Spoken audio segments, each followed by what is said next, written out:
Hi friends, బాగున్నారా? మీరంతా బాగుండాలని కోరుకుంటున్నాను. ఈరోజు మన ఛానల్లో చారు తయారు చేసుకుంటాను. దానికి కావాల్సిన పదార్థాలు: టమాటాలు తీసుకున్నాము, ఒక 7-8 టమాటాలు తీసుకున్నాము. దాంట్లోకి మసాలా తీసుకోవాలి.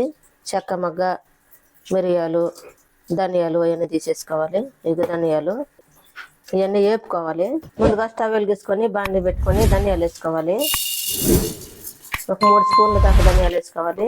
తర్వాత మనం చూపించాం కదా చెక్క మొగ్గ, మిరియాలు అలాగే అవన్నీ వేపుకోవాలి.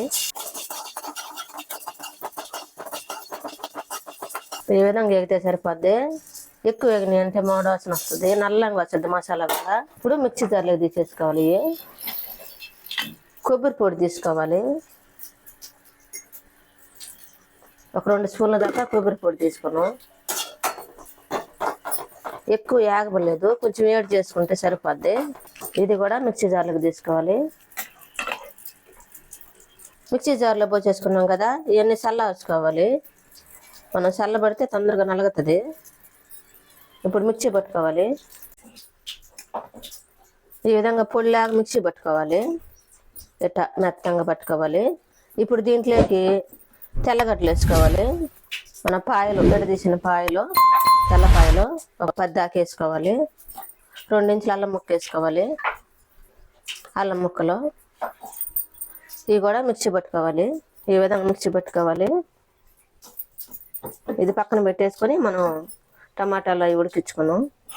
ముందుగా స్టవ్ వెలిగించుకోవాలి. ఒక పెద్ద బౌల్ పెట్టుకోవాలి. ఒక 3 స్పూన్ల దాకా ఆయిల్ వేసుకోవాలి. బాగా ఏడవ్వాలి. ఆయిల్ బాగా వేడైన తర్వాత కరివేపాకు వేసుకోవాలి. పచ్చి కరివేపాకు వేసుకున్నాం కదా. తర్వాత ఉల్లిపాయలు సన్నంగా కట్ చేసుకొని వేసుకోవాలి.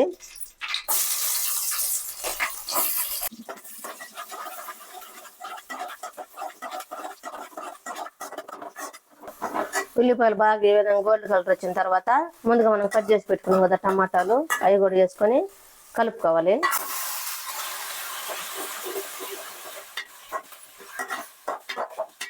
ఒక స్పూను కల్లుప్పు వేసుకోవాలి.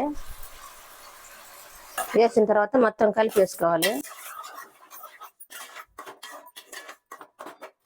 మూత పెట్టి ఉడికించుకోవాలి. టమాటాలు మగ్గనియో లేదో మూత తెచ్చుద్దాం. ఈ విధంగా మగ్గాలి.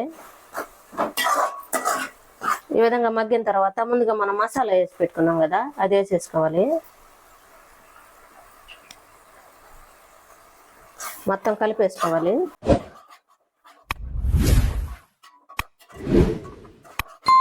మధ్య మధ్యన కలుపుకుంటూ ఉండాలి, లేకపోతే అడుగు అంటుకుంటుంది. ఇప్పుడు పసుపు వేసుకోవాలి. ఒక స్పూన్ పసుపు వేసుకుంటాను.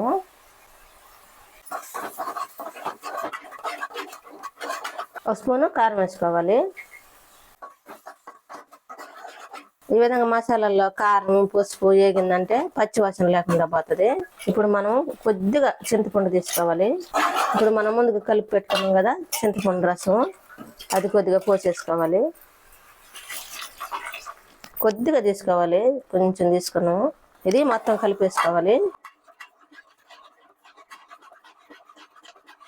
కొద్దిగా వాటర్ పోసుకోవాలి. ఒక గ్లాస్ నిండా వాటర్ పోసేసుకున్నాము. ఈ విధంగా చేసుకున్నామంటే చపాతీలోకి, మనం బిర్యానీలోకి వాటిలోకి బాగుంటుంది, దోశలోకి వాటికి బాగుంటుంది. ఇప్పుడు మూత పెట్టుకొని ఉడికించుకోవాలి. ఈ విధంగా చిక్కబడాలి.